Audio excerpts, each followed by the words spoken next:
وإلهي مهديس إن عاوة أن هل كان السجون معدنا إنه كله كن قف وكسران مجال ماذا هذا قل مدوجة وسمراب كان وضع شقينا إن سيدي اللورد ما يستري لهاي جد سعد كا دبردس كقل مدوج وهذين كيوم هذا علينا يا كسوقيب قل كات كسوقيب قشان افتين كهال كان كم مغضى وحوها مد لقى فكر كليه إنه دعي كرو سدح ما أفر بلاد كار وعن هال كانوا قم هذا علينا يا جودي قد بهشيسين تا والسوق من قابية شركا وشغاد وأذقنا السوق بطي حلية دي أنصار دافني وعن سيدو كلام هذا علينا يا وزير سبرية يا وزير وهلية يا دمان شغالها وزارة دارمها جودها والشقوين سوق بطي بلا بدن يا وقت بدن نسوق لي هوشان عاو فدنو وعن محد بلارن ujeedina يا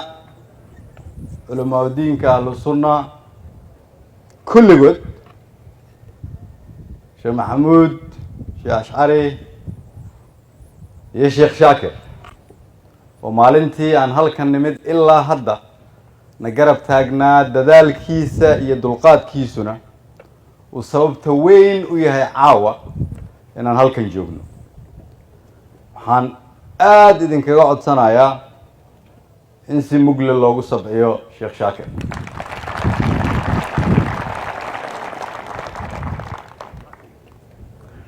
وحن مهدو علينا ناوي لشي دلن يردها iyadoo aan inteena kale ku dhiirraday inay xoreeyaan deegaanka 8 wiil oo Soomaaliyeed oo reer Galmudug ah ayaa bilaabay inay cadawga ka xoreeyaan halkan dadaalkoodii ayaan halkan ku fadhinaa intii dhimatay oo kamid ah 8daas wiil Allah u naxariisto qaar kale oo kamid ah oo nool 8daas oo anagu la kulmayna waxaan leeyahay abaalkii waa la idin hayaa intii kale oo qayb ka ahayd oo iyaga la sheegina waa mahadsantiin waxaan halkaan ammaan iyo sharaf uga soo jeedinayaa madaxweyne xaaf oo bilaabay dib u heshiisiinta caawaan halkan u fadhino oo qaatay go'aan geesinimo leh markii uu ku baaqay in Galmudug la mideeyo ayna ka dhacdo doorasho xor iyo xalaal ah nalama jooga caawa madaxweyne xaaf laakiin dadaalkii uu soo maray inuu Galmudug isu keeno iyo baaqi uu ku baaqay in doorasho la qabto ayaa iyadana sabab u ah inaan caawa halkan joogno waxaan leeyahay madaxweyne xaaf waa mahadsan tahay dadaalkii aad soo gelisay reer Galmudugna abaalay ku hayaan idinkana waxaan idinka codsanayaa isagoo naga maqan inaan si mug leh isagana sacabada isugu geeyo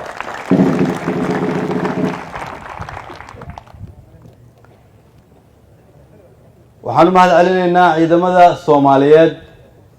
xoogga dalka kuwa la qarameeyay iyo kuwa horeba oo aad aragteen siday uga shaqeynayaan amniga magaalada iyo gobolka oo u diyaar garoobaya si aan idinkugu bishaareeyo inay bilaabaan howlgallo waqti dhow si looga xoreeyo cadawga dhammaan deegaanada Galmudug hadii Ilaahay yiraahdo waxaan u mahad celinaynaa ciidamada walaalaheena amisom oo iyaguna nala jooga magaalada oo nagala shaqeynaya si aan uga maray dhalada dadaalkan hadda socda waxaan mahad gaar ah u celinayaa xildhibaanada labada aqal oo nala soo bilaabay geedi socodkan nala maray meel walba caawana halkan fadhiya badankood waxaan leeyahay waad gudateen waajibaadkii ay idinku lahayd deegaankiina oo la idin soo doortay waxyaraa dhiman u dhabar adayga oo nala dhammaystira. waxaan u mahadcelinayaa ganacsatada reer Galmudug oo qayb ka ahaa dadaalkan oo iyaguna yimid magaalada dhowr mar oo nagala shaqeeyay hawshan iyada ah. waxaan marna la ilaawi karin doorkii dhalinyarada reer Galmudug ay ka qaateen geedi socodkan. meel walba ay joogaan oo Galmudug ka mid ah, Cadaado iyo Cabudwaaq iyo Guraceel iyo Dhuusamareeb, Xaraale iyo Hurshe, Gaalkacyo, meel walba aan tagay iyo kuwa xamar ka yimid oo soo xilqaamay oo reer Galmudug waa yidiilo, waa mustaqbalka dhalinyarada Soomaaliyeed ee reer Galmudug ka soo jeeda. idinkana waxaan leeyahay waa mahadsantihiin. gabdhaha Soomaaliyeed oo na garab taagnaa maalintii aan shaqada soo bilownay, la'aantiin Galmudugna ma jirteen, Soomaalina ma jirteen. waa u mahadcelinaynaa gabadhaha Soomaaliyeed meel walba ay joogaan. abwaanada reer Galmudug oo markii shaqada aan bilownay iyadoo inta badan aanay aaminsanayn inay miro dhalayso, aaminay oo bilaabay inay dadka dhiirigeliyaan, caawana halkan qaarkood joogaan. waa mahadsantihiin, waa mahadsantihiin. odayaasha halkan fadhiya oo meel walba oo aan tegay aan ugu nimid na soo dhaweeyey, albaabada noo furay, guryahooda nagu soo dhaweeyey, waa idin mahadcelinaynaa. weliba dulqaadka aada muujiseen waqtiga dheer oo halkan joogteen. waxaan leeyahay shaqadii aada soo bilowdeen dhammaystirkeedii aad ku jirtaan, ilaahay ha idinla garab galo, waana mahadsantihiin. ugu dambeyntii waxaan leeyahay beesha caalamka oo reer Galmudug iyaduna garab taagneed, oo aan aaminsanahay inay muujiyeen dadaal dheeraad ah oo ay tahay kulligeen inaanu mahadcelinno. dadkaas reer Galmudug oo dhan kulligood waxay fahmeen in Galmudug ay tahay xuduntii dalka isku xareysay waqooyi iyo koonfur. dadka halkan fadhiya iyo kuwa reer Galmudug oo dhan waxay fahmeen inay Galmudug tahay ahaan jirtay inay xuduntii ganacsiga Soomaaliya, xuduntii xoolaha. waxay fahamsan yihiin inay tahay xuduntii xornimada iyo xuduntii laga oogi jiray lagana ooga Soomaalinimada. waxay fahamsan yihiin inay Galmudug tahay ahaan jirtayna xuduntii difaaca dalka. maanta waxaa halkan ka muuqata marka laga qiyaas qaato 1000 qof ku dhowaad halkan fadhida inay noqon doonto xuduntii heshiiska iyo nabadda Soomaaliyeed haddii Ilaahay yiraahdo.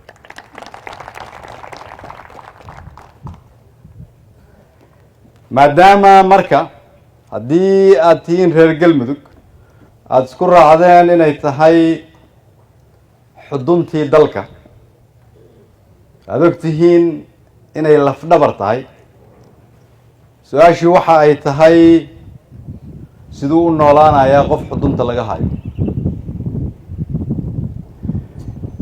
haddii aan xuduntii daawo loo helin, Soomaaliya daawo loo heli maayo. Galmudugna waa xuduntii ma daaweysno.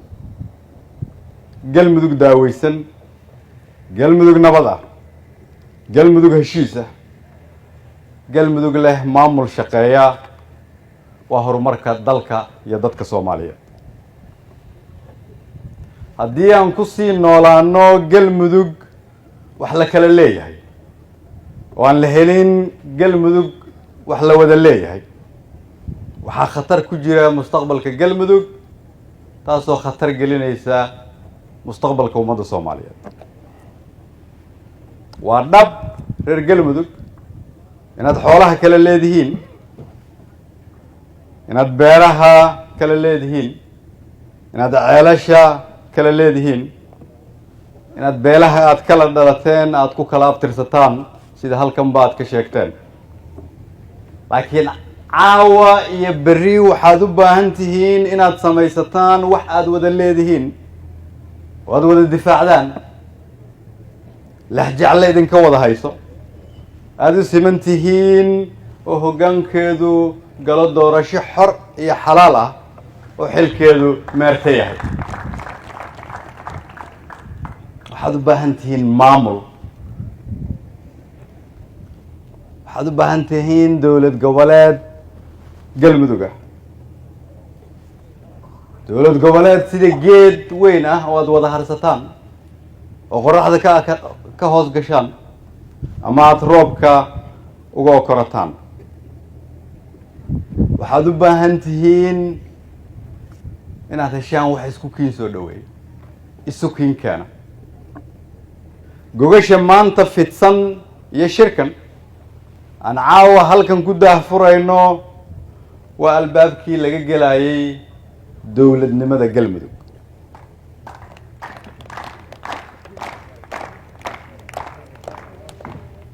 waa muhiim in haddii aan nahay reer galmudug aan ka baranno reer xamarka yidhaahda waa kufay ma xuma laakiin waa kici waayey ayaa xun reer galmudug haddii aan nahay waa inaan aqbalnaa inaan kufnay markaan aqbalna kadib waa inaan dhulka iska qaadnaa waa inaan kacnaa oo aan nabadda ka wada shaqaynaa waa inaan kacnaa oo aan soomaali tusnaa waxaa nala ka aaminsan yahay nabad ayaa la dugsadaa ee colaad lama dugsado nabad aadan waxba ka helin ayaa ka fiican colaad aada wax badan ku heshay waayo waatanay soomaalidu tiraahdo wada doone waa wada daadshe ma doonayno in galmudug ahaato meel qofkii caroodaba uu caradiisa keeno oo col iyo ciidan ka raadsado ma doonayno astaanta galmudug inay saas mar dambe ahaato waxaan doonaynaa inay astaanteennu ahaato nabadda horumarka iyo dowladnimada waxaan rabnaa galmudug inay ahaato muunada soomaalinimada kana faa'iidaysano astaamaha dadkeeda astaamaha dadka galmudug oo ku salaysan inay lihiin dad qiiro leh dad qab leh dad dhaqanka garanaya dad muuqaalka lagu yaqaano ay yihiin soomaalinimo dad aan aqbalayn quursi dad aan ku shaqayn nacayb waa inaan ogaanaa in gogasha la dhigay iyo heshiiska laydinkugu baaqay inay tahay furaha mustaqbalka galmudug oo ku qotoma nabad dowladnimo midnimo wax wadaag wada noolaasho iyo iscafis iscafiskaas isaga ah waxaa shalayto tallaabadii ugu horreysay noo qaaday ilaahay khayr ha siiye reer xeraale iyo reer huushe iyadoo laga walwalsan yahay sidee bay u heshiin doonaan ayay shalayto iskacan qaadeen oo xalayto aan u xafladeynay oo aan ballan qaadnay inaan dhammaystiri doono rajaday galmudug leedahay waxaa kaloo markhaati ka ah warmartiyeedkii ka soo baxay shirkii maanta lagu soo xiray hobyo waxaa markhaati ka ah in dadkii shirkii soo xiray madaxdii oo dhan ay halkan fadhiyaan si ay qeyb uga qaataan furitaanka shirka waxaa muuqata galmudug midaysan oo isku imaanaysa haddaba haddii si dhab ah aan u heshiino haddii aan nahay reer galmudug oo ay muhiim tahay waxaa la hubaa inuu ilaahay noo furaayo albaabadiisa naxariista waxaa la hubaa haddii aan si daacad ah oo qalbi ah u heshiino sida ay reer xeraale noo bilaabeen iyo reer huushe inay xoolaheenu noo dararayaan in dhulkeenna sarac fiican nooga soo bixi doono in roob abaaraha joogtada naga joojiya uu noo di'i doono in dhaqaalaheennu ay noo barakoobaan in cilmiga aan barannay ay dadkeenna iyo dalkeenna wax ku tari doono ma jirto maanta sabab dambe oo aan isku diidno haddii aan nahay dad Soomaaliyeed ama reer Galmudug ma jirto sabab lagu coloobo ma jirto sabab lagu kala fogaado waayo kulligeen waxaan nahay Soomaali waxaan nahay daris waxaan nahay walaalo waxaan nahay qaraabo waxaan nahay xidid waxaan nahay ood wadaag waxaa idinka dhaxeeya wax walba waxa marka dhexdeena yaala kaliya waxa lagu tilmaami karaa wixii la dhihi jiray waa subag weel ku daatay sina uma xumaado sidaasaa tihiin meel lama kala aadi karo odayaashina dhaqanka way noo fadhiyaan haddaba si aan u heshiino ama aad u heshiisaan nidaam iyo maamul loo dhan yahay loo sameeyo waxaa muhiim ah inaan isla garanno inaan danta gaarka ah iyo danta beelnimada meel iska dhigno oon ka wada shaqeyno danta guud sababtu waxa ay tahay danta gaarka ahi way keeni weysay qarannimo beelbeel iyo qoloqolana way keeni weysay qarannimo qabyaalad iyo musuqmaasuqna way keeni waayeen qarannimo dowladnimada wax walba ka wanaagsan dhaqanka Soomaalida marka indhihiisa lagu fiiriyo ayaa waxaa la yiraahdaa marka ay baqali faris ka wanaagsanaato ama loo eegeel ka fiicnaato ama saliid ay subag sixina ka fiicnaato ayaa beel koox iyo urur ay ka fiicnaan karaan dowladnimada dhinac walba laga fiiriyo dhaqankeena marka lagu qiyaaso jawaabta noo soo baxaysa waxay tahay waxaana deeqi karta dowladnimo kaliya intii aan joogay Galmudug degmooyinkooda waxaa ii suurto gashay inaan soo maro meelo badan jidka aan ku safro la kulmo dad fara badan dhalinyaro iyo waayeel kulligood waxaa ka muuqatay inay diyaar u yihiin dowlad goboleed Galmudug ah oo midaysan kulligood waxaa ka muuqatay inay rabaan nidaam u adeega oo siiya adeegyada ay u baahan yihiin oo aan iyaga ka adeegan kulligood waxaa ka muuqatay inay daaleen oo ay ka daaleen dhib soo maray waxaa kaloo ka muuqatay oo nasiib darro ah inay aaminsan yihiin laga soo bilaabo waqtigii xorriyadda la qaatay in dowlad aanay deegaanka si wanaagsan uga shaqeyn waa siduu ugu yiri odaygii aan ku arkay gaalkacyo aan marar badan ku soo celiyay oo yiri markaan Galmudug ku sheego sida ay tahay waa haddii nabi aadan la soo saaro oo adduunyada lagu soo wareejiyo meesha kaliya uu dunida ka aqoonsanayo waa Galmudug sababtoo ah waxba iskama bedeleen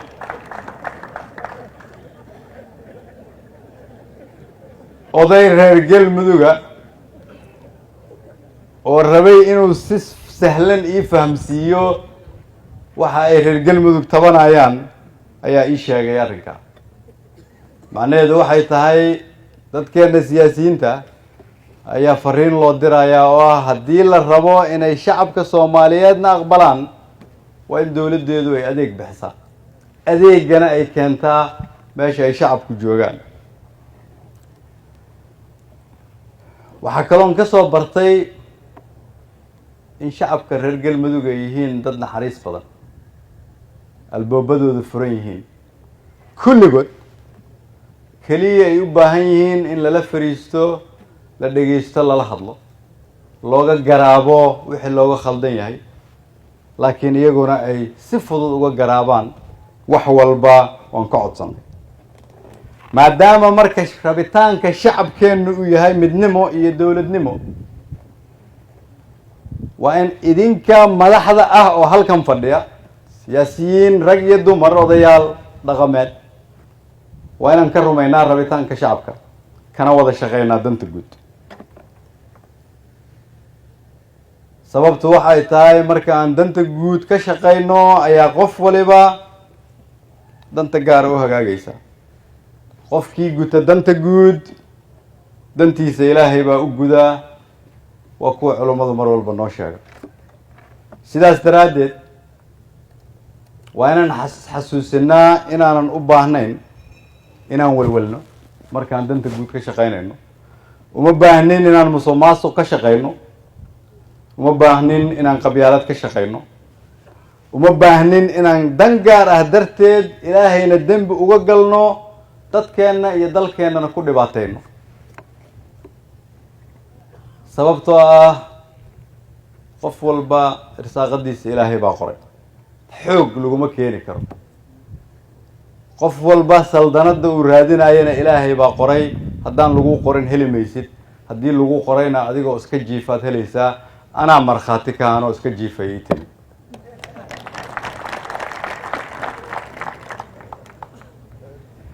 شركة المركة ويسوي مادين هرمود كرر قلمود قردن وعن رجينا يا إن أدتكين وقفا إليسان ونهر سيدان هرمر أنقو وانصو شقيني هل كان نسو قارسيني معنى هذا معها لقبل الله بهدا in la leeyahay dawladdu maxay shirka ka qabanaysaa laga bilaabo caawa qof walbo halkan fadhiya mas'uuliyad ayaa ka saaran sidii shirkani u najixi lahaa dib u heshiisiintu u dhamaystirin lahayd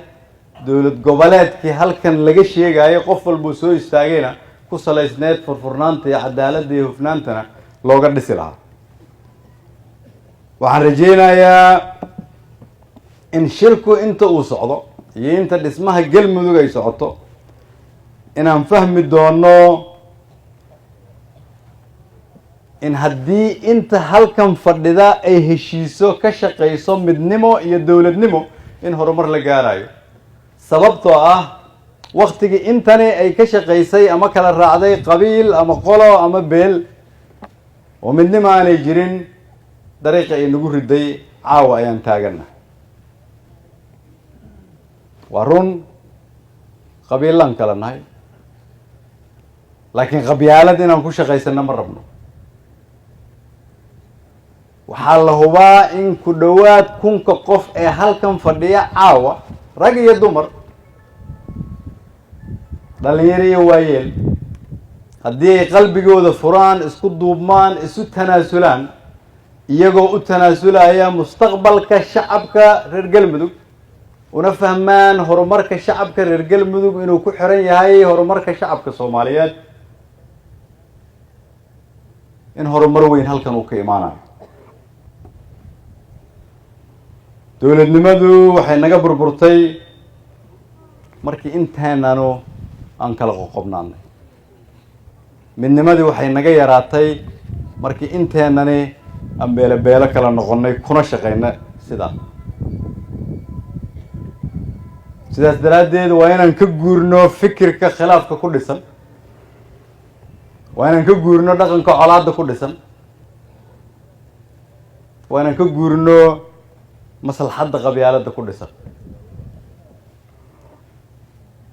وين نقبلنا إن الدولة النمذ معان تهي وان كل جين وجورنا الدولة النمذ وين نقبلنا إن دلقاتكو إلى ليو ضميرك ضدك وان كل جين يسوى دول قادم وين نقبلنا إن درس النمذ أي تهي إن نسد بعنا نسد بعاسنا والدولة النمذ إلى ليو سيدا استرادد أي تهي إن درس النمذ دورنا وإن أقبلنا إن أنا عيد النوع إيماني أنا قلب مدوق نور دسين وعد الربع إن قلب مدوق دستو أنا قايتها دولة الفدرال كصوماليا وهجاميو مدحوينه محمد عبد الله فرماجو وأنا قاعد رئيس الوزراء كاهي وأبشر أوكي هاي قدومي كحجان كأقل كسرة وحل لبعنا ذا يوزير ده هالكنجوجا أي قيب كيهين أنت سوق في ورجال مدوق مسؤولية وحين نجس سارن تاي إن عندك رجال مدوك كلا شقينه إن الله دسنه nidaam ay iyagu leeyihiin dhibka ka saara caruurta mustaqbalka u horseeda. madaxweynaha iyo ra'iisul wasaaruhuna waxay ballan qaadayaan in nidaamkani uu noqdo nidaam hufan oo horseeda galmudug mustaqbal leh. dadka halkan fadhiya dowlad iyo odayaal dhaqan iyo dad cid kaleba waxaan rabaa inaad hal mid xasuusataan. deegaanada galmudug oo caawa gacanta ugu jira cadowga Haradheere, Ceeldheer, Ceelbuur, Ceelgaras, la helay Galhareeri, meelahaas oo dhan mustaqbalka wiilka iyo gabadha 5 ama 10 sano jirta ee halkaas ku nool, mustaqbalka dadkaas ay filayaan waa siday u dhaqmaan dadka halkan fadhiya. waxaa laga yaabaa qaarkiin inaad isku haysataan anigu maxaan heli doonaa, shirkan siduu noqon doonaa. waxaan rabaa waxyar inaad ka fikirtaan kuwa mustaqbalkoodu uu ku xiran yahay idinku sidaad u dhaqantaan, ama aad u fikirtaan kuwa mustaqbalkoodu uu ku xiran yahay idinku sidaad isugu tanaasushaan. bil walba iyo sanad walba oo ka luma wiilkaas iyo gabadhaas Ceeldheer ama Haradheere joogta, waxaa mas-uul ka ah mar walba qof walba oo halkan taagan oo mas-uul ka ah. ma isku khilaafi karno inaan dhisno galmudug midaysan, ma isku khilaafi karno inaan ka shaqeyno inaan xoreyno deegaanada galmudug, ma isku khilaafi karno inaan caruurteena mustaqbal u sameyno. dhib ma noqon karto inaan u talaasulno wax anaga naga weyn oo ah sharafta iyo karaamada dadka Soomaaliyeed iyo kuwa reer galmudug gaar ahaan caruurta soo koraysa. haddii marka aad dareemaysid inuu culays jiro, haddii aad dareemaysid shaqadu inay dhib tahay, haddii aad ka walwalaysid caawa sideebaa dowlad goboleed ku dhismi doona,